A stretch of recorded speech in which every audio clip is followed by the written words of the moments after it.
There we go. And we're back. And we're back. Welcome to episode 18 of Living Out Loud. We took a little hiatus there, Mm-hmm.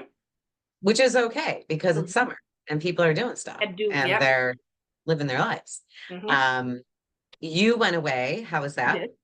Sent me Um, those pictures. It was so wow. nice. Maine. We were in Maine, Bar Harbor, and Acadia National Park, and just I'm always so moved. Maybe because I'm an Aquarius, but I'm so moved by water.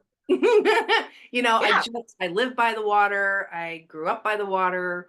And these formations made by the Atlantic Ocean, I've never seen anything like it. I grew up on the Pacific, so I didn't. This was really something. And the the drama of the tide pools, how profound they go all the way up here and then be way down, and then you could find all these critters, and so that was amazing. Bar There's, Harbor, the town is really cool, but it's a touristy town. And well, yeah, but water signs, right? And not to like, I'm not going to get all zodiac on you, but like, there are people that need to live by water. I need to live by water. I yeah, could not imagine not living by water. what's Not weird about because I my grew up side by is it. It just I like I can't it imagine either. draws me. Like if I had to choose like mountains or water, it would always be Water. water. Yeah. Yeah. Every time water. And But you know, the great thing about living in New York State is that we have all of it. oh yeah, we do. And the thing is that was crazy. And PSA for New York State. I really got in touch with was the concept, we're 90% water. And I'm watching these tides come in and out at such a dramatic level. And I'm like, how do we think for a hot minute we're not affected by the moon cycles and by, we are water. How could we think? And there's a lot of people who are like, nah, that's just mode. We're water. And look at what happened to the ocean every day. Well, I mean, and I'm a Cancer, so I'm a Mm-hmm. moon child, and the Mm-hmm. moon supposedly rules the tides, Yeah, that's which exactly it. means I'm all over the place, Which right? Like, so means you have to go to Maine. I have to go to Maine. Anyway, But it's awesome. some of that stuff, like not to get like too deeply into it. Have you Yeah, ever had your natal chart done? I have. I Don't have. you find that really interesting? Yeah, I mean it just vibes for me. For some people it doesn't, and that's fine. I do find that I'm a quintessential Aquarius. I really am. And what I like about that sign is it's both an air and a water sign. It's both. It's actually traditionally an air sign, but it's the water bearer. So you got like a mix in there, and I like it. I like being Aquarius. I find it to be interesting stuff. I mean, I really do. I mean, like, I'm a Cancer, obviously, like, a crab.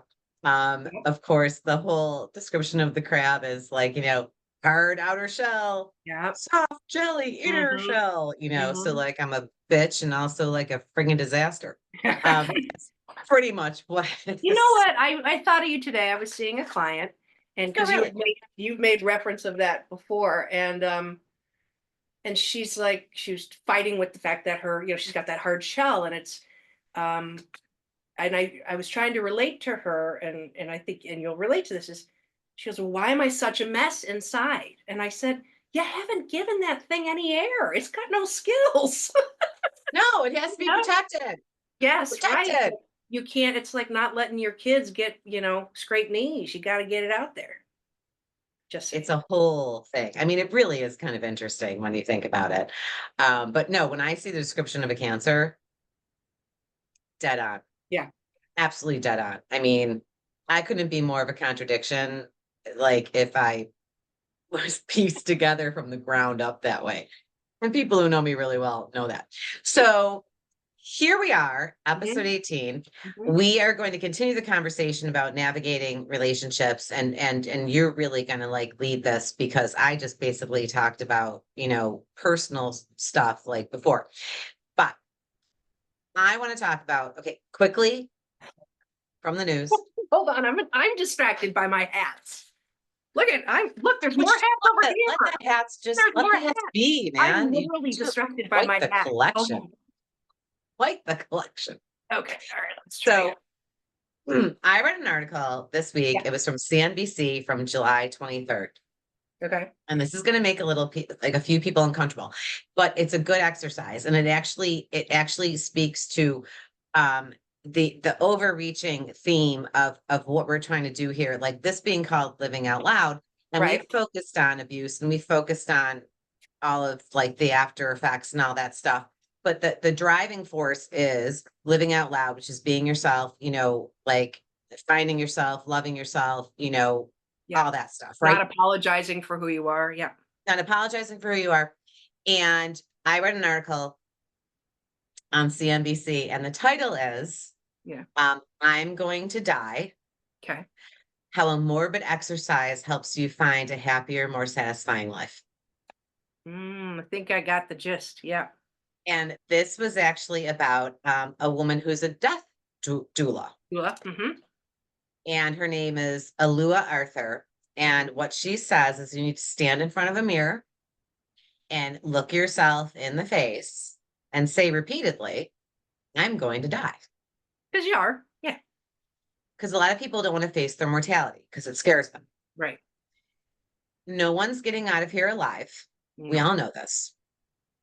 And it's not so much that people are afraid of dying. I think it's that they're afraid of how they're going to die. I hear that more. I don't understand what's on the other side. It's the great unknown, right? Well, none of us do, Yeah.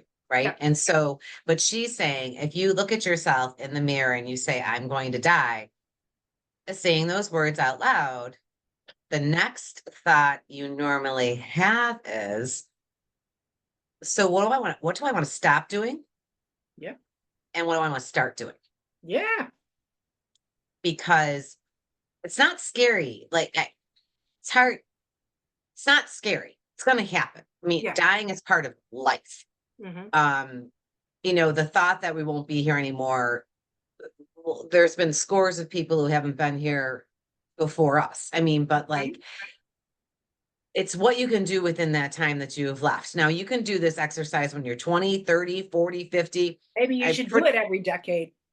I think you should do it once a year and be Yeah. like, okay, did I hit what I wanted to hit last year?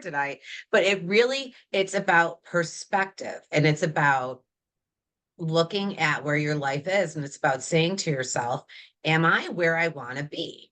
Am I in relationships I want to be in? Am I treating people the way that I want to? Are they treating me the way that I want to? Am I accomplishing anything? Have I accomplished anything? What do I want to accomplish next? Hmm. Regrets, which Hmm. she says, throw those away. But Hmm. she talks about regrets, which is like, what do you have in mind for yourself? Hmm. And what would you be completely pissed about if you didn't do? That's a pre-regret. Yep. And to not come to the end of your life saying, well, shit, like, I didn't do, and it could be anything. It could be, it could be reconnecting with an old friend. It could be reconnecting with an old love. It could be, I want to run a marathon. It could be, I want to volunteer at a soup kitchen. It could be anything. Hmm. Hopefully it's a good thing. Hopefully it's not like I want to be in a porn movie. I mean, like, who knows? But Yeah. like, Don't kink judge. No kink judging, Ellen. oh, I don't kink judge. Oh, trust me, I don't kink judge. But I'm saying, like, you know, That's the other podcast. that's the other why there's a second podcast. No, but like, so what is it I've always been driven to do, Hmm. whatever that may be? Do I want to get to the end of my life and not having done that because I let all this other shit get in the way that was chatter and clutter and didn't really matter? Yeah. And so when you look in the mirror and you say to yourself, I'm going to die, it literally strips away like all of the extraneous stuff Absolutely. that doesn't matter. And you say, okay, I got one go around. This is it. Like, Yeah. this ain't no dress rehearsal, right? Like, this is the final performance. What do you want to do? Hmm. Yeah. And that's why I sent you that text today Hmm. that said what it said, because I Hmm. was And doing like actually, I'm going to read what you sent. a little project with So it was a my little loved mini ones. project. So it said, a little pet project. What do Mhm. you regret and how do you envision the rest of your life? Which those can, well, they just kind of lean right into one another, right? Yeah. And for me, and you were very kind to say you don't have to share that, but I don't have any. And I'll tell you why. I don't, because I don't, everything, and this is cliche, but everything happens for a reason. I would It not be does. exactly where I am right now if I hadn't made the mistakes. I wouldn't even be in New York. I would have. I wouldn't have been. I was getting ready to move to New Mexico twice, Colorado once, and and here I am with But beautiful yet you kids did and a it. beautiful, and I didn't. And I just I don't. I mean, I said some things to people over the last 52 years of my life that Oh, I can sure. actually, I mean, I can think of only four things that really pop in my head that I'm like, that was mean, because I'm not, but I don't, Ellen, I really don't. And I'm That okay. But I live that way. And I preach that to everyone that don't live that way, because I have seen people on their deathbed have regrets, and it's a sad thing. is a sad thing. And normally the regrets don't really come from the fact that didn't they didn't do what they wanted to do. They came from the fact that they let external influences not let them do what they wanted to Got do. it. Or They fear. put Fear is a or big one. fear. Ugh, Yeah. fear is huge. Yeah. And Yeah. so the point is, like, if you embrace your mortality, Yeah. I'm not giving you new news here, people. You are you are gonna die. Uh-huh. Um, it actually has a lot of beneficial side effects Mhm. in the sense of Oh, like, so can I use this analogy? Another client today yes, that this happened. So relationship, the elephant in the room was the possibility of divorce, right? Don't want to talk about it because it's an end. Don't want to talk about it because what that means. Don't want to talk about it because it's scary, right? They right. finally just put it out in the room, and getting rid of that fear of this loss or this inevitable death of their relationship. I don't want to say inevitable, but um, they're doing pretty damn good right now because they got real focused and got rid of the fear. Yeah. You gotta face it. Yep. I mean, the only real way to face down a fear of something, and like we've talked about this, like fear is a liar, right? The only really way to kind of overcome the fear, you can't go around it, you can't Mhm. go over it, you got to go through it. Mhm. Um, Did you read is to that face book to it. your kids? Can't go around it. Gotta go through Gotta it. go over. So, but like, that's the only way to do it. Mhm. Um, that doesn't work for a lot of people. No. Like it's like for some people, it's like absolute sheer terror, right? Like I don't want the mirror held up to my face. I don't want to take a look at myself. I don't want to, you know, that's scary. And I understand that. But like if you face the fear, that then you get power over it. I mean, if you face Oh, the fear, you get it's a power whole over it. different life, and that's It is watching a whole people different life. It is. face fears, and the results are pretty quick too. You can make minor changes about living in fear, and see results pretty quickly, not only in yourself but the people around you. And it's actually a pretty simple exercise because there's been a lot of stuff in my life that I have been afraid of. And when you decide, like literally, it could be like waking up in the morning and saying, I'm not going to do this anymore. Yep. I'm not doing this anymore. Yep.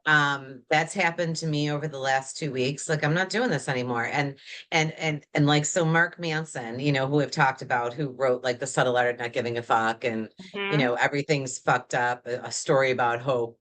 Um, One of his quotes that came through this week was develop the ability to be disliked and free yourself from the prison of other people's opinions Yeah. because people have a fear of being disliked. Yeah. A friend to all is a friend to none. Exactly. And don't be afraid of the fact that someone doesn't like you because, in the words of Victor Hugo, look at me going all the way down.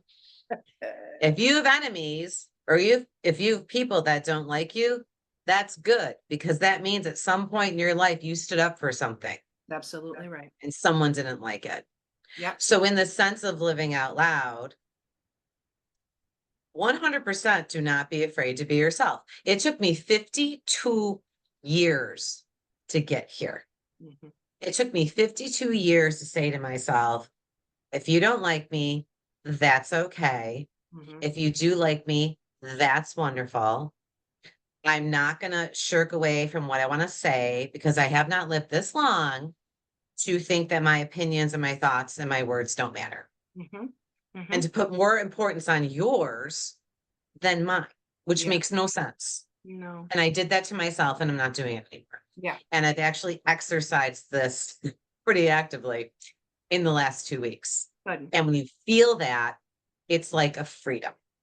It literally is. It literally is. It's such a weight lifted, and It I really can't is. emphasize that enough. I mean, we're talking. It's Melon Guy again. I mean, he was It afraid is. he could let the fear take that much control, and And it's so funny because if you do that exercise and you say to yourself in the mirror, like, I'm going to die.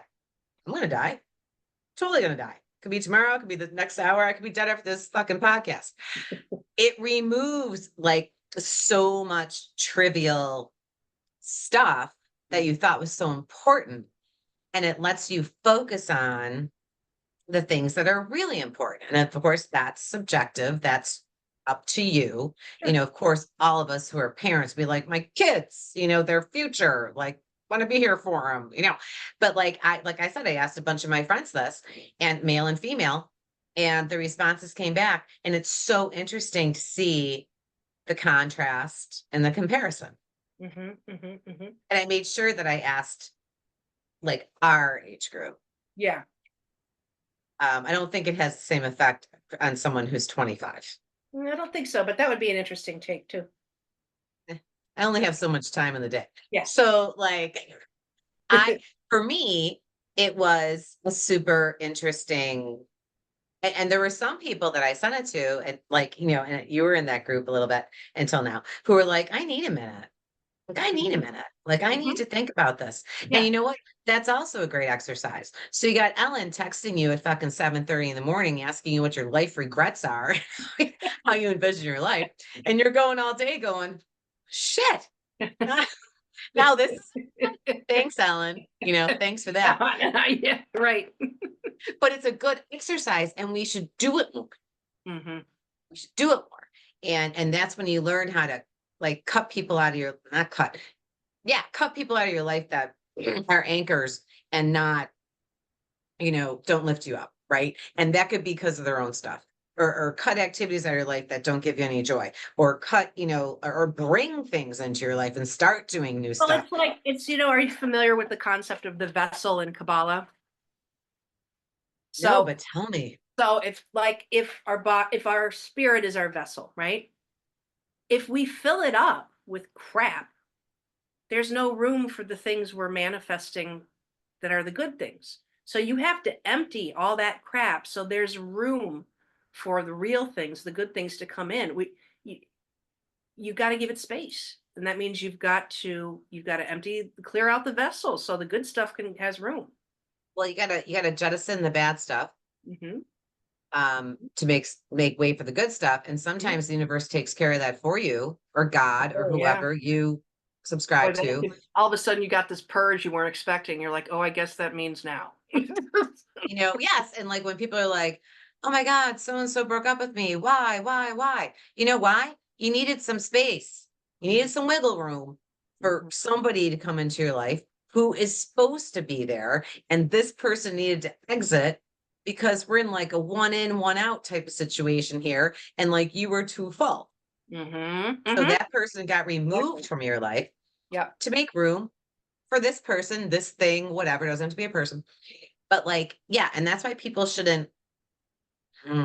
It's so hard because people take it personally. They get so caught up, right? In certain things. And if someone leaves your life for certain reasons, it could be romantic, could be a friend, could be a family member. It happens. You can't take that personally because you're still, if you're living your life the way you want to and you're doing good things and you're, to feel self-esteem, do esteemable things. Okay. That's how you feel it. And if you're living your life in the right way and you feel good about yourself, someone is taken from your life for whatever reason, it's to make room for somebody else. Just because somebody left your life does not diminish you, doesn't make you not good enough, doesn't, like, oh, my boyfriend, my girlfriend left me, now they're dating somebody else. That doesn't mean that the relationship that you had with them is any less. No. It's a completely different fucking person. It's like we're not Stepford wives or Stepford men. We're not looking at like the same fucking person. This one's just a little bit better. Yeah. It is apples and oranges. And so when people get upset about breakups and stuff and say, like, well, clearly I wasn't good enough. No, that's absolutely not what it was. No, and there's, and people forget that as relationships go, you're growing and changing too. You say maybe your first relationships are in your teens or something. Everything is a first, everything is new, but you're also tapping into the things that are compatible for you. I mean, I look at Liz, and she's got a little bit of almost everybody I had in my life. So I like to call that as that's done so I could find her, you know? It's like a quilt. Yes, it is. And so I go, "Oh my gosh, you have all the things." And but she had one thing that none of them had, which was the one thing that was lacking in all my relationships, is she had her own sense of spirituality and faith. I didn't have to bring that to the table. And for me, that was like, because people sucked that off my grid. My relationships, people, because I had faith, because I believe, and I live in peace. And it's not necessarily Jesus, it's not Christianity, I just have it. And when you have that, you have less fear, Yeah. and you don't try to suck safety and stuff off other people. Other Um, people yeah, yeah. or stability Hmm. or a sense of your own Predictability. self, Yeah. right? Hmm. Like these are the little things you have to find for yourself. Yep. And so in relation to talking about navigating relationships after toxic relationships or after abusive relationships, Yeah. that's a huge part of it because like you have said before, you return to the familiar blanket Yeah. Yeah. because that's what you know. Yeah. And even deep down, you might know like this isn't a great blanket. Like it's kind of scratchy and it's wool and it's making me break out in hives, but I Hmm. know this blanket, Yeah. right? This is the one I had when I was a kid. This is just like the ones we had on our beds. This is just, but the They're fact is, flammable for yeah, Christ's sake, right? So, you know, you're putting your so life at risk. yeah, 100%. Yeah. And so, like, but then you start to realize, like you said, it's familiarity. Like it's something you know. It's like the devil you know as opposed to the devil you don't. But you also still know in your head, "Well, this still isn't good for me, but it keeps me warm. Right. Can I now have the courage and to think outside the box? Can I now have the courage and the confidence in myself to go find the blanket that I do want that might have an awesome thread count or be like Egyptian woven by women working in a village who are supporting themselves. But like, that's what I'm like, that Yeah. was a great analogy Yeah. because some people still go to the scratchy, hivey lick. It's like it's like if you grew up with Miracle Whip and you've never had mayonnaise, right? And then First of all, I can't, I fucking hate mayonnaise. do you know that Continue. I'm already like throwing there up is in a my legit phobia of mayonnaise? Did you know this? In fact, my chiropractor has it. mouth. And it's like, and I won't even get into it because I know you like will vomit if, because it's a Most legit. disgusting substance Good for you. I'm ever sure made. your cholesterol's lovely then. So it's literally, it's a thing, mayophobia. It's the fear of mayonnaise. I don't fear it. I just think it's gross as hell. Are there other things you don't like that are jiggly, like Well, Jello? I'm jiggly, so I mean, it's not a problem. It's not that it's jiggly, it's like this endless morass of disgusting substance that like does it ever expire? I don't even know. Is it real? I mean, like the whole like Miracle Whip, isn't it like fake mayonnaise? Yeah, I don't know what that is. But the point being, what I meant was, I remember I had a friend growing up, and that's all she ate. I wouldn't eat it at her house, and then she didn't have mayonnaise till she was an adult, and she felt like, I know it's. I'm sorry, Ellen. Maybe we should change. It's okay. I can handle it. I can do it. But she's like, that's all she knew, right? And Right. so she didn't. And so anything in the so if it's all you know, right? If it's all you know, Yes. then That's the comparison, or there you that's go. If the it's all you know, you don't know what you don't know, and you can't know what you don't know unless you try it. doesn't So know a good Dijon mustard. Like, anyway. So in relation to people like navigating relationships, like because we spoke last time about like, I gave some examples, like I had some loving Yeah. relationships, I had some shit shows, which, that's just normal. That's just how it is. And like the two relationships that I had that were substantial, like I said, I still care for those people. I still do. Hmm. I still am fond of them. I still love them. I mean, they're Yep. they're two totally different men. Yep. I still have love for both of them. Yep. That's completely possible. I mean, like I know that people are like soulmate. There's Yep. one person for everybody. I don't actually believe that. I really So now don't. you're I telling think us you're polyamorous. How many men are in your life? I'm not polyamorous. God damn it, Katie. No. No, I know what you mean. That needs can be met in different ways, all in all different places. Yeah. Right. And personalities shift and change, and it depends on your time in life. But just the capacity to love Hmm. is one of, I think, the most important It things. is. Like they say, if you can't feel even the capacity to love, then there is something that is an issue, right? Like, it doesn't matter how this person feels about me. It doesn't matter how that person feels about me. You and I had a relationship. I loved you. You loved me. Hmm. I still carry love for you. Hmm. Just because the relationship's over doesn't mean the feelings aren't. Well, And I think that that's the key element when you're trying to navigate when there have been um, bad people. Uh, you are the one with the, and same with me. You are the one that still has fondness and connectivity with your exes, except for one. So where like my ex has no connectivity with anybody in her life, but that shocker, I mean. So the common oh, denominator are the folks that can still have love for people that they've had love for in their life. and I think it's kind of a great thing. I mean, like it's also too, I mean, like we both have young kids. Like we were, well, teenagers. We've talked about this. Um, teenagers, 20 somethings, whatever. And you've seen them go through relationships, and then like when the relationship ends, they're like, oh, I hate him. I hate her. No, you don't. No, you don't.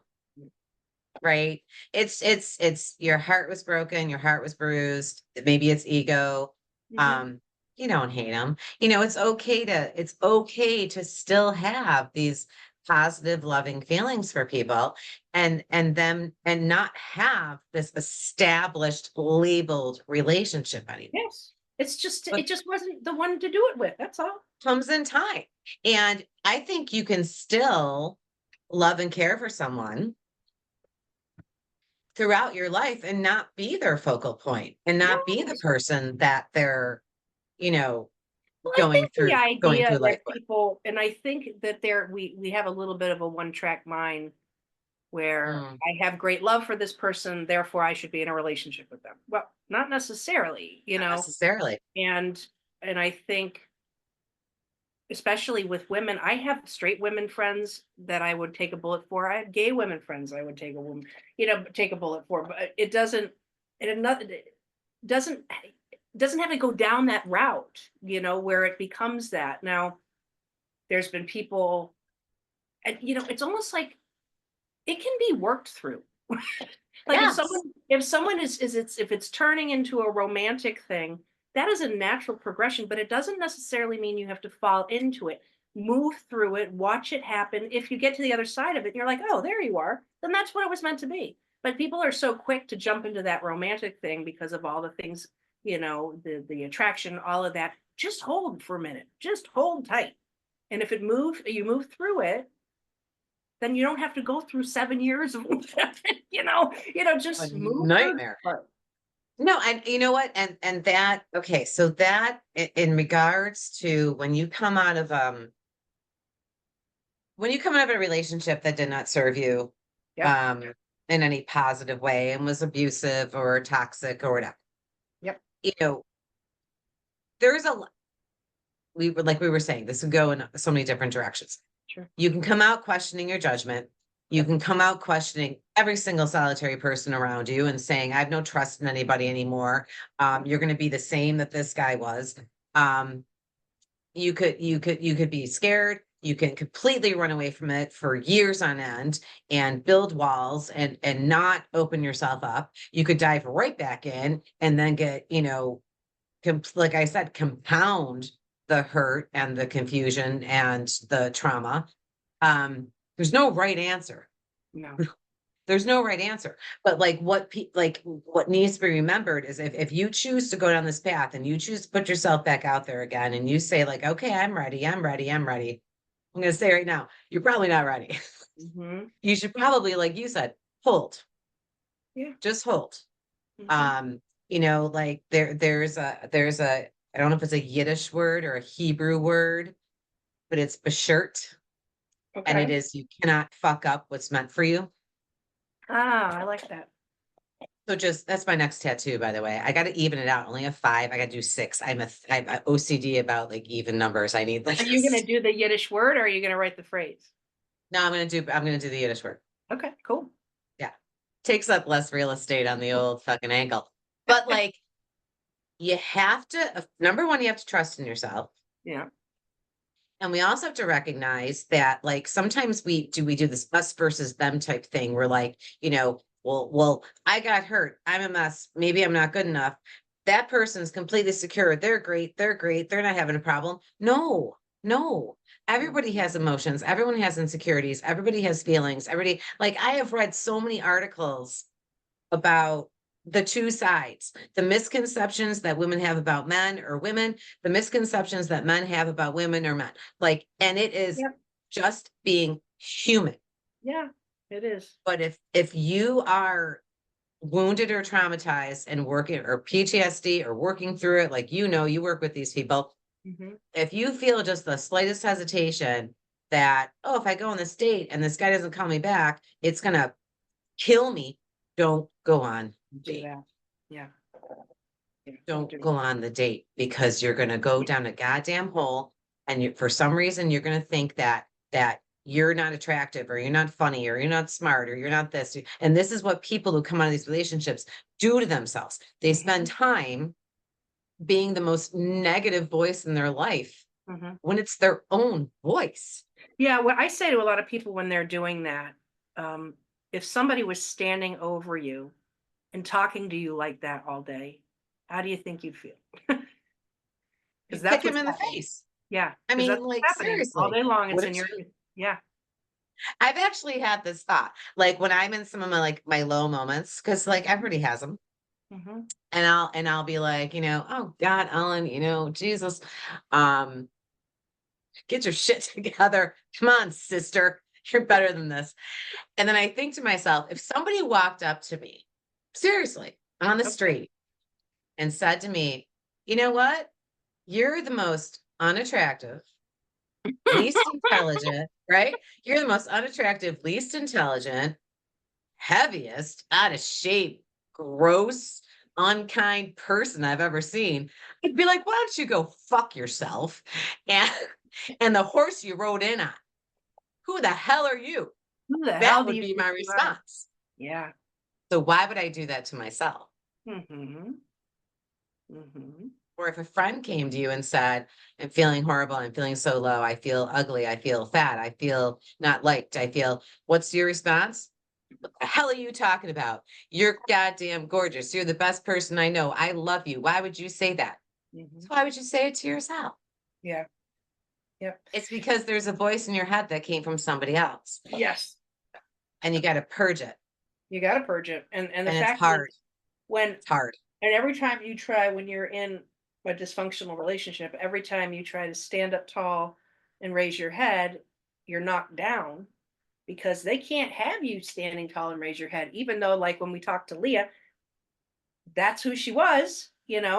And then they have to knock you down, knock you down, knock you down so they continue to feel good about themselves. And you can't, I mean, oh my God, think about songs you've heard over and over and over again, earworms. Why wouldn't negative self-talk that's been slammed into your head for so long not keep replaying the minute when you're vulnerable too and you're a little bit more susceptible to it? Last time you said you spend one day in bed, you have 3 days to recover. Yeah. And I was thinking about that and I was like, okay, 20 plus years of whatever. Mhm. How many years is that to, eternity? But I want to share this with you and I want to see what you think about this Okay. because I noticed something. So like I'm like cleaning and purging my house and organizing because in the next year I'm going to move, Okay. which I always wanted to do because I always said when my youngest turns 18, I'm selling my house and I'm moving to my happy place. And then I also will not be 5 minutes from my ex-husband. So Right. all of my children will be over the age of 18, custody arrangement over, right? Mhm. Still they'll still come see me. I'll still be up yet, like whatever. So I'm going through my house and I'm down in the like you gotta start with the basement and the garage. Best place to start. And so I bring all this shit up the other day. I couldn't even tell you what was in there, but I found a gift bag and it was full of cards. Some of them are birthday cards for the boys. Like we're going back I saved everything, Katie. Like 1 year old. Oh, what? You're 1 year old. Totally gave them their own bins and like separated Yeah, yeah, everything. yeah. But then I found Valentine's Day cards and Mother's Day cards. Okay. And they were from my ex-husband. And I opened them. And I'm reading them and I'm reading like each one after the next, right? And I started to realize over this 20-year span, he never wrote anything different. So when I opened it, it said, I can't think of another woman I would rather have raising my children. Um, you make our house a home. Every year you get more beautiful, and I can't believe that you're mine. But the card itself, okay, doesn't matter the occasion, Mother's Day, Same. anniversary, birthday, Yeah, doesn't same. matter the Same. occasion. The outside of the card would say something like, I love the position we're in our lives together, right? Then you would open it, it would say, you on top of me. Um, And Wow. or like, not even kidding you. And then like, oh, what was my other favorite? There was another one. I love you so much. There are so many great things about you that I really care about. And then you open it. Mostly that you're my sex toy. Wow. Yeah. And so this was like, so we're talking Mother's Day. Like, so I'm opening this like in front of my kids. Yeah. Every card had this like sexual bent, right? The sexual like banter, funny bent. Yeah. And then the same message. Can't think of a woman I'd rather have taken care of my kids. Okay, so I'm a fucking nanny. Yeah. You keep a nice house. Okay, I'm a housekeeper. You've grown more beautiful each year. I can't believe you're mine. Okay, great. So I'm a piece of ass. I mean, Yeah. like I read them all, same message, and I Yeah. ripped every single one of them into shreds. Yeah. Yeah. Every single one. Hmm. I would have had a small fire, but I wasn't equipped.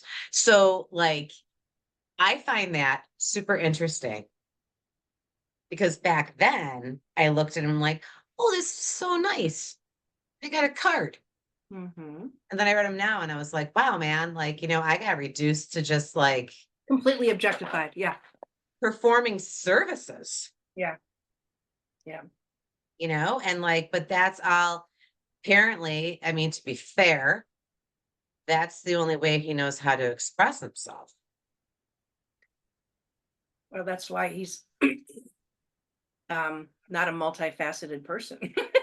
It's just got, I mean, Multifaceted, housekeeper, nanny, yeah. piece of ass. I mean, there's three Well, right all there. they, those personalities, all they know how to do is manipulate. So if you try to catch them in a moment that is, and I'm not saying there aren't moments, but when they try to conjure up something that's pure and genuine and empathic, that's not an easy lift. You know, the one that kind of grossed me out the most? It was a Mother's Day card and it was supposed to be from my middle son, right? And so clearly at the time, my middle son was like 2. right? That's all. Because all he did was like scribble all over it.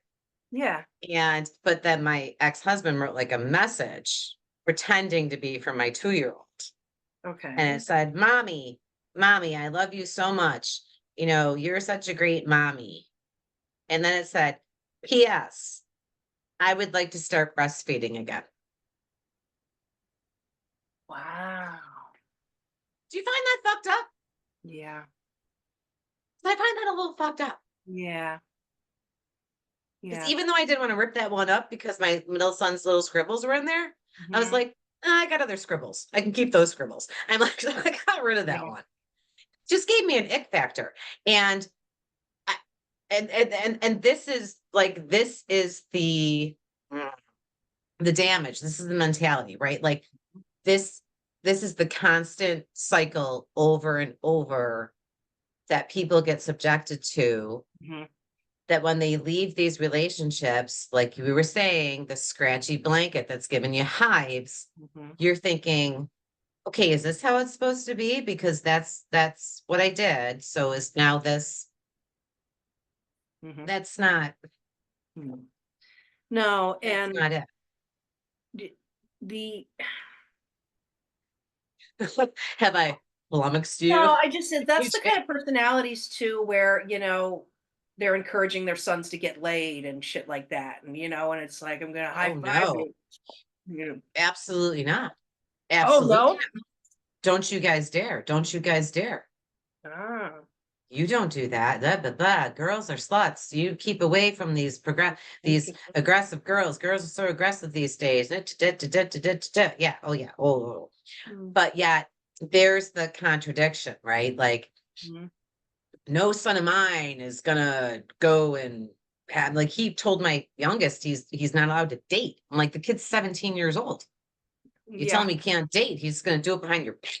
And they're gonna Mhm. wind up with a fucking grandchild. So Mhm. like, you tell them they can't do something, they're just gonna do it. But Mhm. then on the other hand, you are acting like a complete objectifier Yeah. Yeah. Yeah. In of fact, of I the am gonna chew on that. it's a good one. It is, and I think so the objectification is I can see that, and it narrows down to this is what you're worth to me. The only thing I can think of in pulling in your son and him thinking that's funny is another aspect of power and control and It's objectify. kind of ruin the moment. Like, Yeah, I mean, if you're gonna make a little cute, like, message from him yeah, from a 2-year-old, yeah, yeah, the PS, like, I want to start breastfeeding again. That just shut it all to hell. I mean, mm, like, why couldn't you just be like, Mommy, I love you, and his little like scribbles? Leave it yeah, there. yeah. I think Why, like, that's an interesting layer, and he's even objectifying your son, using him as a puppet. Yeah, well, it was just an interesting exercise yeah, because I sure, will sure. say being able to, because I didn't know all that. I didn't know all this shit was down there. I mean, like, I'm going through so much crap and I'm getting rid of so much crap. And as I'm like getting rid of them, I was like, I did not know how much juju was in this house that I needed to get Wow. rid of. Because I really believe in that. Like, oh, all this stuff was sitting in here, Yeah, like just sitting there and ripping it, really ripping it down to like absolutely nothing, yeah. and throwing it out. It's very And cathartic. I really do it recommend that. really is. When It Leah really is. when Leah ended her relationship, she brought all those cards and letters and everything, and we burned them up. When I so I'll tell you this, and then because I got to wrap it up. But You I always gotta wrap it up. my ex was having an affair with this man, and I suspected it, but I was so naive that, and so she had this vest. I thought it was hers, and I'd been wearing it because it fit me and not her. Long story short, she ended up telling me it was his. So I was wearing this dude's vest that she was fucking, and I didn't know. Was the dude wondering where his vest was? Or was I he don't like, know. They were doing some like, I don't even know. I don't. Maybe oh, she brought it home because she wanted. I don't really know, Ellen. I have no idea. But what was really cathartic is once I put all that together, um, burning that was really great. I was gonna say, did you give it to the Goodwill? Oh no, you No, fucking burned it. burn Okay. it. Yeah, I did the same thing. I had letters and things like that, and then I went inside because I still had the vest, and I grabbed it and I threw it in that fire because that was just such a betrayal and such a ugh. It just felt stupid and naive and parading around in this vest. So to watch it burn was really good. Burning stuff is super okay. I'm not here to sanction arson. That is not what I'm saying to anybody. Just yeah, we're just prefacing that. Yeah. But they talk about that a very, very cathartic thing to do Mhm, is to write the name of the person who has hurt you mhm, down just on a piece of paper, mhm, 3x5 card, whatever, mhm. and to burn it. Yeah, yeah, yeah. I mean, think about I mean, thousands and thousands of years of burning symbology. I mean, to the point of even that we cremate our bodies. I mean, So I'm it's being cremated. I'm getting a Viking funeral. I already told the kids. I'm like King Arthur. Send me it's out in the not as lake and easy as you think, man. You can't get Viking funerals. It doesn't work that way. it's gonna be up in Canada. I already got it all figured out. And my one kid's gonna shoot a flaming arrow toward my body. And I'm gonna burst into flame because they're Oh, gonna douse do me you with think is gasoline. he a good shot? Oh yeah, I think he's a good shot. He's got great hand-eye coordination. It's Okay. completely gonna work. It's completely Yeah, burn me up. it's already planned. It's already in motion. Yeah. Like, it's gonna happen. No, but like, okay, so that's super important. So I think we actually covered some good stuff. And I just like, I know it's so hard. I know it's so fucking hard, especially, I mean, even regular relationships when you get out and you just feel crushed and like you weren't enough, which I Mhm. think so many people struggle with. And I'm sure you talk to people all the time. All the time. Hmm. I wasn't enough, right? Like, no, it's not that you weren't enough, is that sometimes, it's like trying on a dress and it doesn't fit, right? Like, it's not that you're not enough. It's Yeah, I just wouldn't know that anything about that. I haven't had a dress on since 1983. So I don't it's like trying on a hat and it doesn't fit. know. It's my aunt's wedding. I'm still mad. I regret that. I regret that. That damn dress. The hat doesn't work for you, bad color, wrong band, I don't know, wrong like face shape. Right. That's all it is. Like people like mm, worthy, worthy, worthy, worthy. But it's so hard for people after these relationships to believe they're worthy. So let's both do as we're wrapping up. You Yeah. talked about um, what is something that you want to make sure you do before you die that you feel um, is something you'd need to do to be at peace when you're on your deathbed, you know? Um, What will you need to know that you did? What would I be will the need thing? to Go ahead. I will need to know that number one, that I helped somebody somewhere Mhm. in some way. And I will also need to know that I finally got to a point of peace and loved myself and honored myself. Well, you've already helped a lot of people, Ellen. I don't know about that. There's only 9 viewers of our last video. No, but you remember what Erin said the last time she was here? I know, but now I need more. Oh, you're I'm so greedy. yeah, What about you? well, What about you? What's your yeah, what? Well, you're already doing it. Your whole profession is helping I feel people. very good about like I do feel that if I croak tomorrow, um, Okay. I Love that word. I have made it a point, I'd say over the last 10 years to reach out for my own sake to make amends with anybody I thought maybe I had That was interesting that I had thought I had hurt or been insensitive to. And this is a good insight because remember how much of this is in our heads.